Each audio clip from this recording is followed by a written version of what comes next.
All right, everybody. Guess what? We got new guests here, and I want to take the time to say thank you guys for hopping on here. Really appreciate it. Today we have Liquid Intrusion Brewing Company, and we got Andrew and his wife Jasmine. Did I say that correct? That's Yes. right. Right. Okay.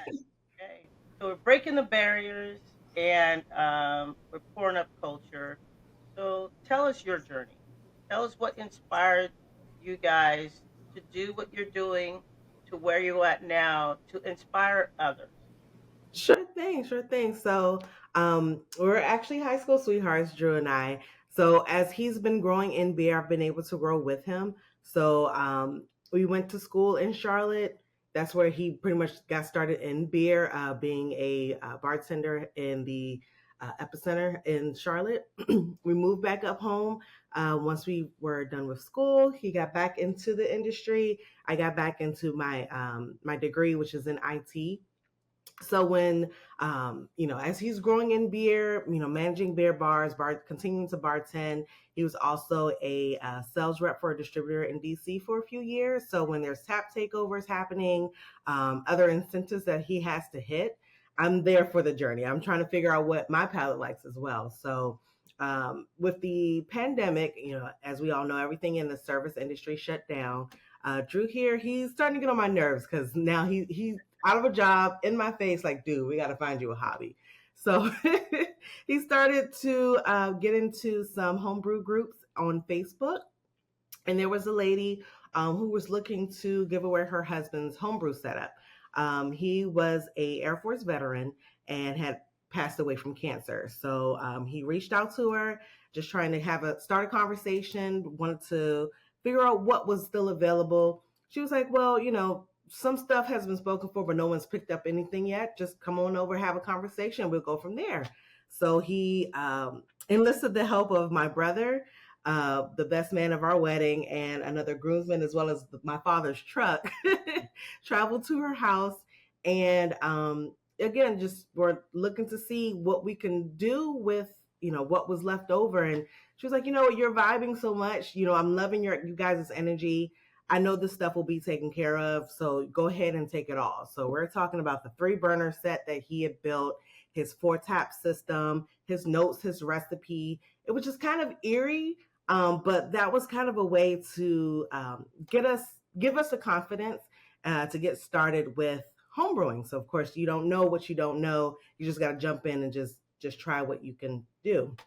So we started playing around with a few recipes, giving it to our family and friends, and from there, Our recipes, by the way. I don't want to get it confused. oh yes, yes, yeah. These were our the winners' recipes that we recipes, but built. yeah. Yes, yes, yes. And then giving it to our family and friends. Luckily, we didn't get anyone sick. And from there, we were like, okay, maybe we could take the leap. We formed our LLC and we launched our business in September of 2022.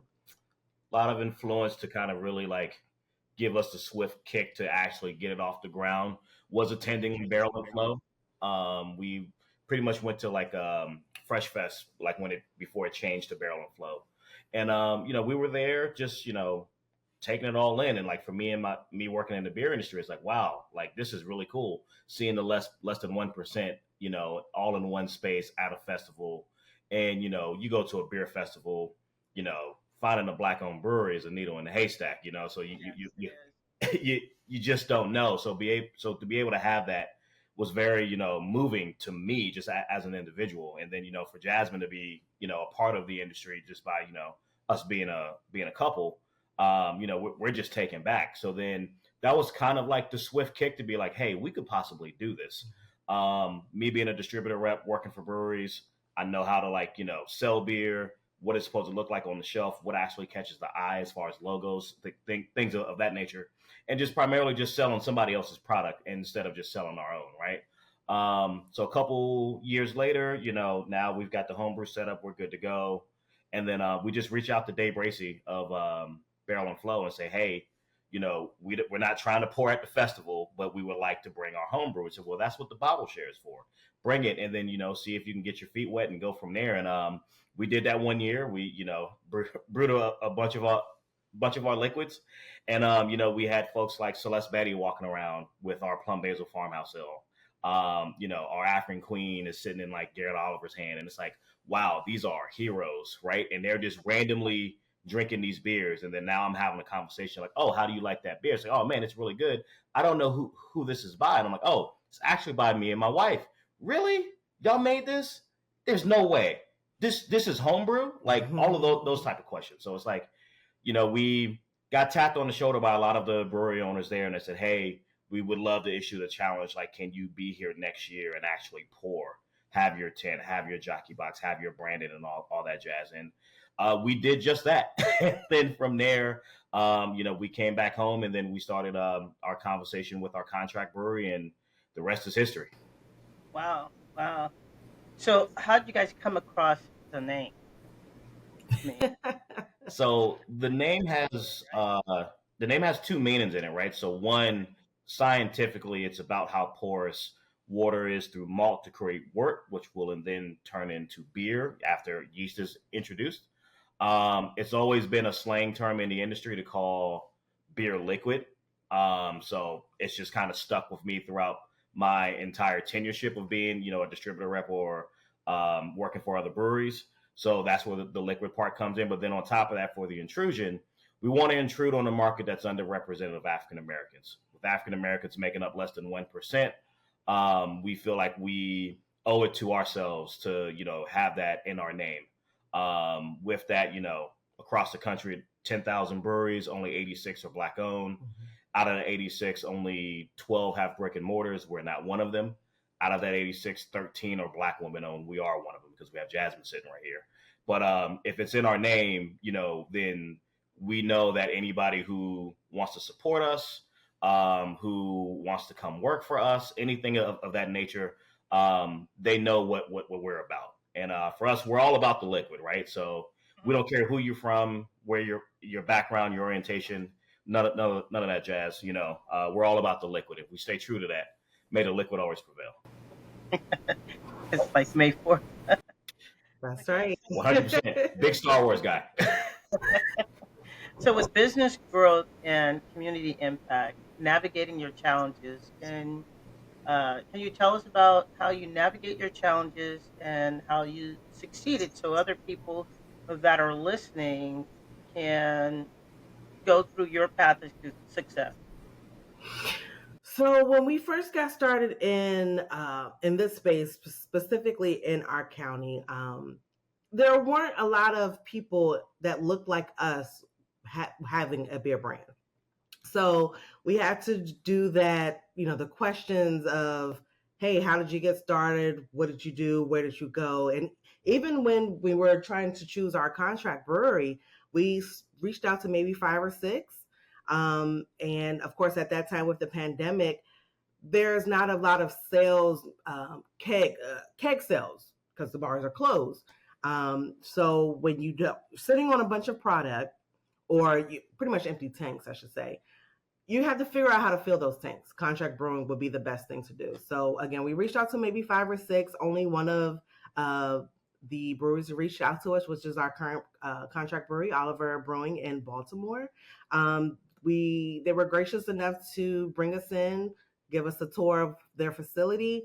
They tasted our liquid. They loved our liquid. They loved us. So our story, everything. Yeah. Us, yeah. So from there, it's been a lasting relationship, a very fruitful relationship, in order to pretty much get our stepping stone into the next step, which would be our brick and mortar. And also in that process, we've signed up, with a couple brewers associations. So like local, national, and also the National Black Brewers Association as well too.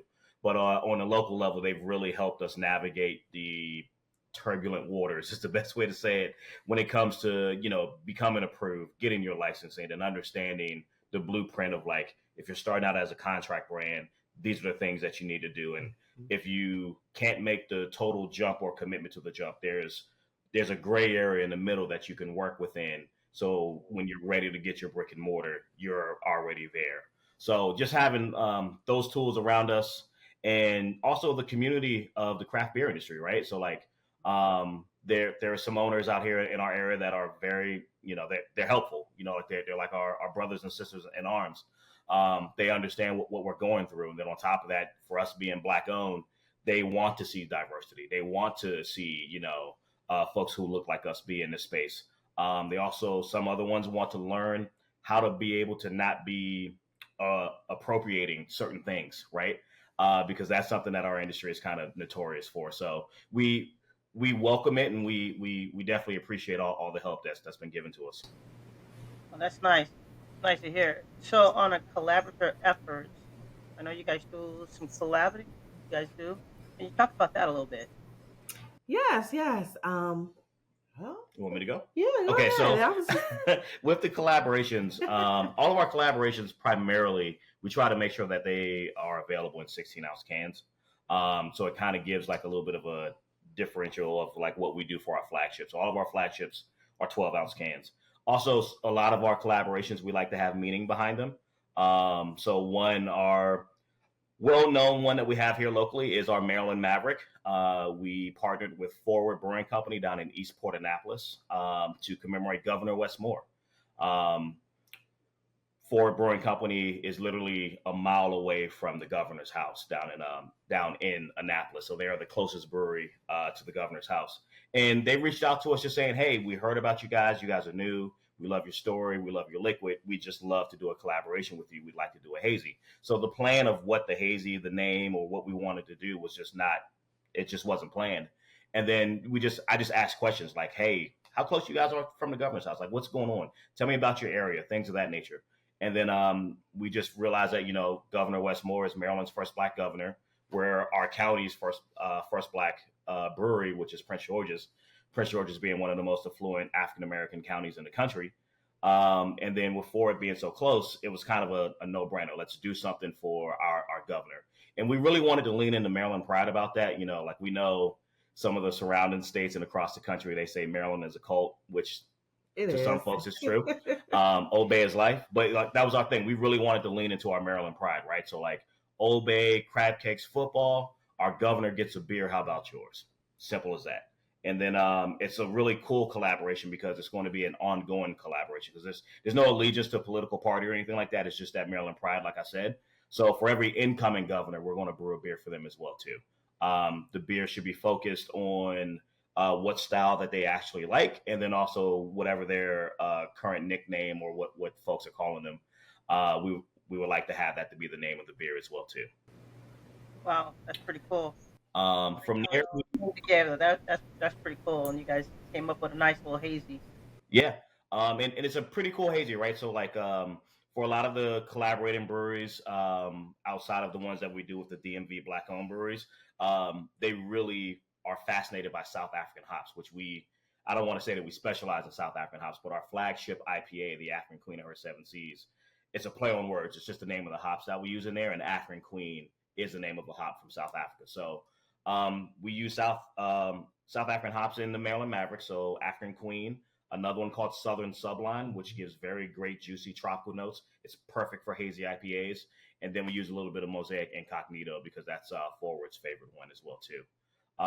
Aside from that, another one that's kind of, we're very proud of is the Chocolate City Porter that we brewed with all of the Black-owned breweries across the DMV area. Some have recently closed. Some are in process of they either pulled out of the market because they're building their brick and mortars, things of that nature. And some are contract brands just like us. We were so lucky to partner with Third Hill Brewing Company in Silver Spring, Maryland. They usually do a homecoming beer. Yes. For that goes for the Harvey Wilder Foundation. Our good friend Jordan Harvey and his family runs this foundation, and the proceeds from that beer goes towards supplying scholarships for children to attend HBCUs. So they've kind of been working with HBCUs and African Americans, so they wanted to do something special and monumental. So with that, the Chocolate City Porter came about. It's a 7% easy drinking porter, especially for like the weather that we're having now, especially if you're like into dark beers, because like once again, dark beers have a cult following as well too, especially in the summertime. So we wanted to make sure we were taking care of everybody, but we really wanted to lean into the mantra and the culture of Washington, D.C. being known of Chocolate City. Back during the 50s, 60s, and the 70s, African Americans were very prominent in Washington D.C. and the surrounding counties in Maryland and Virginia. And kind of what we're kind of going through with our political climate was kind of the same back then. So it's kind of like history repeating itself, and the culture of Chocolate City has kind of diminished a little bit. So we just really wanted to remind everybody, like, no matter what goes on, you can't take our soul. Yeah, that's very, very true. You can't take it. So, what would you pair it with? The Chocolate City Porter. Mhm. Oh man, well with that, I would have to say some mumbo sauce wings for sure. Absolutely. Even for the beer release that we had, uh, the Jordan, he brought a platter of Ferrero Rocher, the small candies, and was passing it out to guests to say, okay, well, we have a Chocolate City porter, a porter that's brewed with cocoa nibs. Hey, try this out with the hazelnut notes within the Ferrero Rocher, just to kind of give some sweetness, some Hmm. balance in there. It was actually kind of cool. And then any kind of bold meals as well too. You know, you can't go wrong with like a really good char grilled burger or something along those lines. I also like social settings, so like being around a campfire. I'm a seasonal dark beer drinker. I'm not the one that's like, oh, let me drink this during the summer. I do love this beer for the summertime because I was taken back of everybody coming together for this recipe and making sure that drinkability was key. And from everybody that we know that are like gung ho dark beer drinkers during the summertime, they're like, man, I could drink this all day long. So like it really warms our heart. Earlier you said mumbo wings. I'm from California, Northern Oh, California. I sorry. never heard of mumbo. I don't even know what that is. We get buffalo wing, lemon pepper wings. So mambo sauce is a very regional sauce. Some places they make it ketchup based, some places they'll make it barbecue sauce based. But there's some sweetness in there, some tanginess in there, some spice, and it's almost like how you have ketchup, mustard. Mambo sauce is a third condiment that's a staple in the DMV household. So you put it all over your chicken wings, all over your French fries. You just put it all over everything. Yeah. It's something that you can get at at your local carryout as well too. It's just kind of like one of those cultural things that we have here regionally, and it's like as a wife said that for sauces, salt, pepper, obey. It's the exact same thing. Yeah. Oh, so I'm gonna have to go to Amazon and see if I can find that, see if I can get it shipped to my house. Well, we recommend Capital City Mumbo Sauce. Yeah. They are a black-owned company here in our county. They're headquartered in Bowie, Maryland. If you go to their website, I believe they're shipping. Yes. Also, I think they're available on Amazon and also in Target and Walmart as well too. Might be Costco too. Maybe Costco. Yeah. Yeah. Awesome. Okay, I'll give it a try. So my next question is balancing the role. So you guys are a couple. So how do you balance the role of working and living? So explain that. It sometimes it's easy, sometimes it's not. There's a It lot. does. Yeah, it does have its time. We do make sure that we have everything outlined on a calendar. Even, if it's something personal for us individually, together as a couple, and then together as business partners. Um, if it wasn't for making sure that we have top tier communication, it would be very difficult. And even with the communication, we may have times where, we're just missing each other, we're working so hard in our business that we're kind of realizing, oh man, we haven't had movie date in a while, or we haven't gone out to just go for a walk in the neighborhood in a while. And we have to make sure we come together to make sure that we're good as a couple, because sometimes if we're having issues, we're good at masking it, but if we're having issues, sometimes it could come out when we may be talking to the public. Even with that, like for me, our longevity of being together so long is a blessing as well too, because we know what makes each other tick. Also, you like I'm a social butterfly. Jasmine has a social battery, and I know when her social battery is about to deplete before she even knows it. So it's like, okay, hey, take a break. I got this. Let's work within the confines of each other. And then like a typical day is like we wake up. Hey, what do you have planned for the day? What's going on? Because like we still work full-time jobs. So it's like, hey, what do you have going on for work? From there, how can we find time for some things for Libco, especially if it's a little bit more pressing? And then from there, like when we get home from work or anything like that, like, hey, how was your day? What's going on? Anything happened for you for Libco? Or I noticed that email. Do you want to talk about it, et cetera, et cetera? And just being available for one another. And then when it comes to the date nights, sometimes there might be a quick 5 minute conversation about the business, but it's a revelation that just hits you. You forgot about something and you need to get it out, because if not, it's going to be forgotten forever. So we do accept that out of each other too. That's good to hear. I get a lot of questions when I try to get people to come on to the podcast. Just ask somebody. So I asked you guys. So want to tell you thank you. My next question is about your leadership philosophy. What are your core values? What is your guide? What is your leadership style that you can help others? What is your manifest? Mm. Coach? Really good question. I will say, for the business itself, our biggest thing is that we just want to be a part of the industry. We want to have a seat at the table.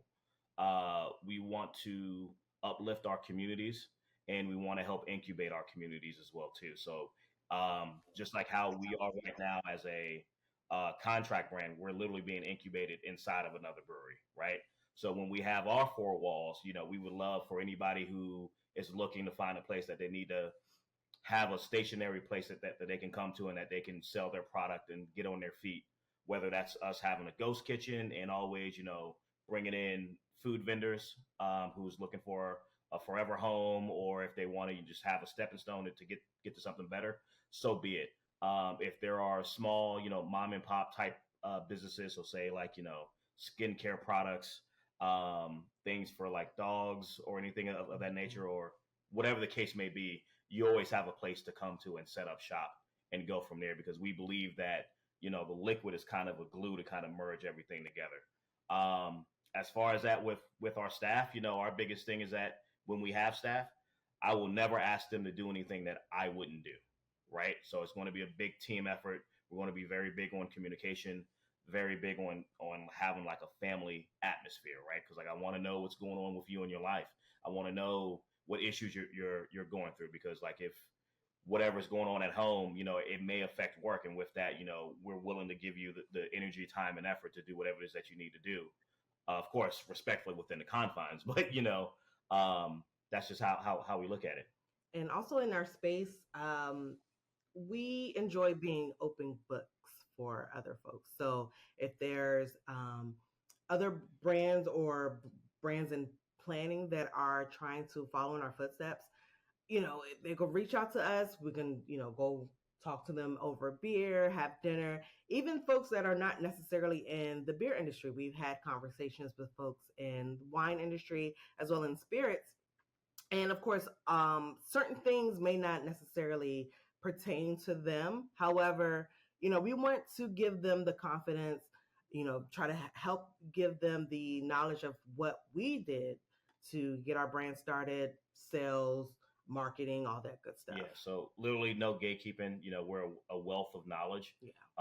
And the biggest thing is that, if you want to know something from us, only thing you have to do is pick up the phone and call us, shoot us a text or email, And if you need that contact, or if we can get you to the right person, it's yours. Yep. Yeah, I understand that because I sent you guys an email and you responded really quick, and I was like, wow. Very thankful. I was telling my husband, I go, oh man, they responded, and I was like, he goes, calm down. Not legit until you see them and it's on your podcast. I said, okay. Okay. My next question is your first brewed beer. Okay. What was it, and what did you name it? So first brewed. Tell it. Okay. So it has never touched the light of day of anyone else's lips besides ours. We did our very first beer that we brewed at home was a extract grapefruit IPA recipe. It was more so us. Then this is before we got the larger setup that my wife said earlier. It was more so us just trying to get our system dialed in and just brew and just learn, right? Because like I know how to talk about beer, sell it, and drink it. I just didn't know how to brew it.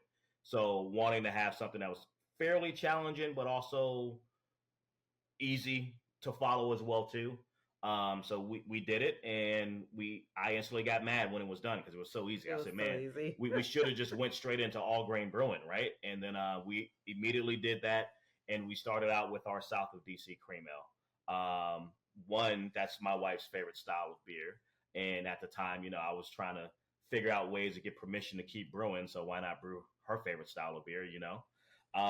And then it just transpired from there, and it was just that light, easy drinking option. All of our friends and family loved it. It was like, man, this is something that you guys should really put on the market and go from there.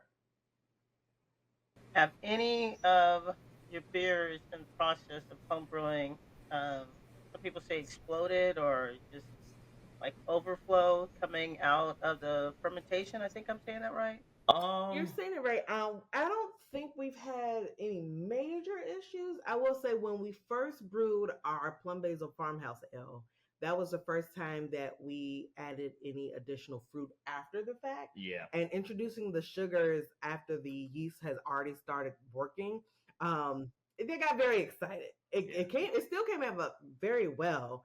got But very aggressive. it It's got a very very aggressive aggressive. It's like re-fermentation is the best way to it's say like it. tribal drums downstairs. Yeah. But the liquid still came out phenomenally. And of course, it was our first time brewing it, so of course we took some additional notes just to figure out what to do for the next time, and it didn't happen again. Yeah. So my next question is, if I was a student and just graduated and I wanted to get in the scene of owning a brewery or just brewing, what would you tell the audience?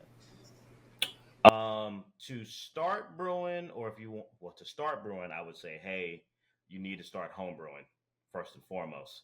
But then to say, hey, I want to own my own brewery, I would have to ask, like, what is your experience?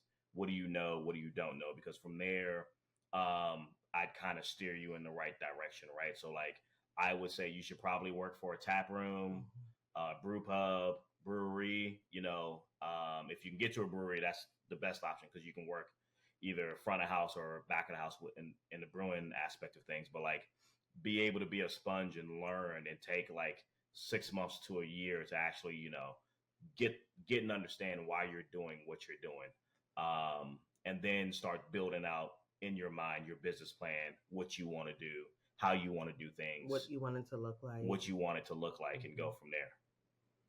So basically, it's really not an easy process. They really need to learn the steps. Yes, I highly recommend learning, or like for me, it's just like a blessing for us because like it was my career, right? Like I was a distributor rep, so the sales aspect just comes second nature to me. But then now with us like learning the brewery part of things, you kind of need the experience of being in a brewery or being in breweries like on multiple times. So like even if you can't work for a brewery or a brew pub, go pay for a tour. you know, go take as many tours as you possibly can and ask as many questions as you possibly can. There's also YouTube University as well too. Like I get it. It's kind of hard in this current economy to do some of the things that you want to do, but there are free options out there. Um, Or if you, I was going to say, or if you want to be brave, there are some breweries that release specific recipes of their popular beers. And of course, it may not necessarily taste the same because everyone's water chemistry will be different. All the minerals that are in tap water. There's some folks that like to go out to purchase distilled water or RO water, reverse osmosis water, to pretty much get the barest of the bare and then add their own minerals. So of course, depending on the minerals, it'll give you different flavors profiles from the yeast and or the hops. mhm. But that could be a great starting point as well. Yeah. Are you thinking about starting your own brewery? Huh? Are you thinking about starting your own brewery? Years ago, I wanted to, but then um, there's so much steps you got to take. Mm-hmm. Hmm. There's so much learning. So I stepped back to that. My dream thing is owning a tap room because then you can have many different types of beers on tap. Mm-hmm. Yeah. Mm-hmm. That's my process now. I'm just learning sucking it in, like you guys are saying, soak it up, and grow from there.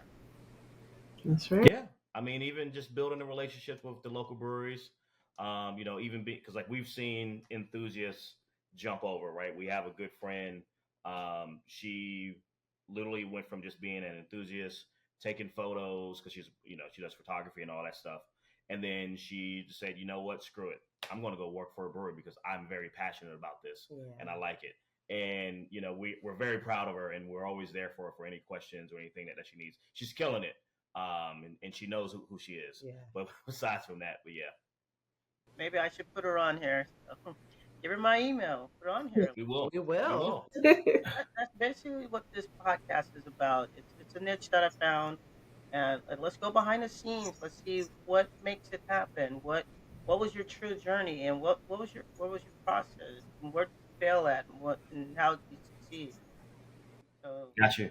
Yeah, no, we appreciate you. Like this matters, right? Like being able to have a platform to go onto because like being able to tell our story and amplify it. And you said you're in California.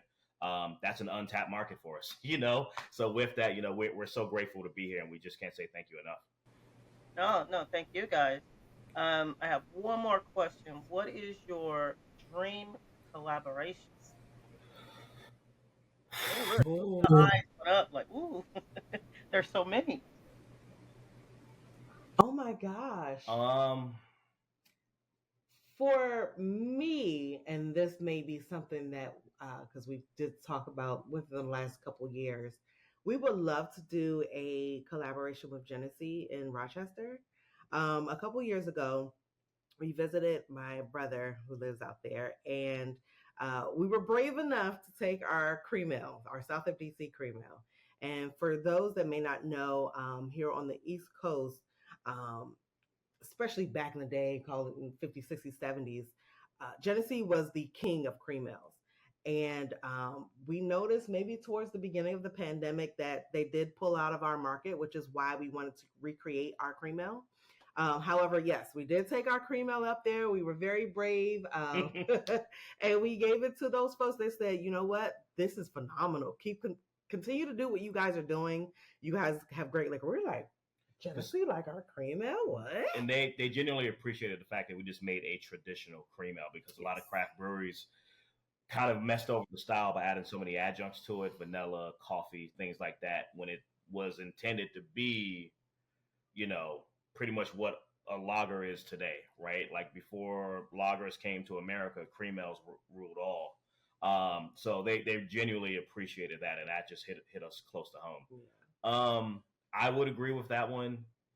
There are some. I think I would love to do some collaborations with some of the forefather breweries, like some of the folks that really kind of like paved the way, just to show like, hey, although they've been around for a while, also the new kids on the block, we're willing to give respect to those who paved the way for us. You know what I mean? No matter who they are, where they come from, like I said, just as long as it's about the liquid, we can go from there. Breweries that come to mind for that would probably be Sam Adams, Stone comes to mind, New Belgium comes to mind. On a local level for us, we've actually did one with our contract brewery for Barrel and Flow. We called it Mentors Magic, which was another hazy At IPA 8%. Yeah. because they are a mentor to us, right? And we made that collaboration for Barrel and Flow, took it to Barrel and Flow because we really wanted to give a shout out to our contract brewery because um, the contract brewery actually brews all of the black owned breweries in Maryland. So like they deserve to be amplified as an ally, to be brought to a place like Barrel and Flow and say, hey, if you're ever in Maryland, come check out some of our allies and go from there. And they're Maryland's, one of Maryland's oldest breweries as well. They've been around for about like 31 years. 31 years. So with that, another prominent one in DC would be DC Brow on a local level, and then maybe Port City in Virginia as well too. Wow, that's pretty cool. Some of those breweries I've never even heard of. So, I mean, Well, Well, when take you a come to town, trip. let us know. travel a lot too. And I was just recently in Maryland. I went to the Guinness. Um, Okay. Okay. Mm-hmm. Yep. so friends go, hey, you're a beer head. Let's go here. So we went there, and I was like, oh my God, this place is so big. It's humongous. Yeah, there's we have some really great breweries out, and it's kind of a thing for us, right? Like the DMV, we're cool people, we're tight knit people, we're a tight knit group, but we're about ready for the nation to put respect in our name when it comes to craft beer, right? Of course, you have Asheville, North Carolina, you have Portland, Oregon. Everybody out there in California is killing it. Then the major cities, Texas, Chicago, but like everybody just skips over little old DMV, and we're starting to get a little tired of it. From DC, Maryland, and Virginia, even going over to Delaware, parts of Philly, up in Pennsylvania. Pittsburgh has some great breweries, and then going down to North Carolina. It's a really cool beer scene. It's like everybody kind of just works together to sustain and make it happen. And everybody's flagships are relatively different from each other's. Wow, wow. Maybe I'll do just a podcast just talking about not skipping you guys to come to you guys and try to do some type of collab with you guys. For sure. Yeah. Whenever you're over here, we'd love to give you a tour. Love to give you a tour. Reach out to some folks, some really cool breweries, and like that's on all levels, from larger breweries to smaller breweries. People are making some incredible liquid out here. All right. So we're going to sign off. Breaking the barriers, pouring culture. And we'll take time to thank you, Drew and Jasmine. And how would you guys say that? May the force, May the liquid May always the prevail. liquid always prevail. may the liquid always prevail. Cheers.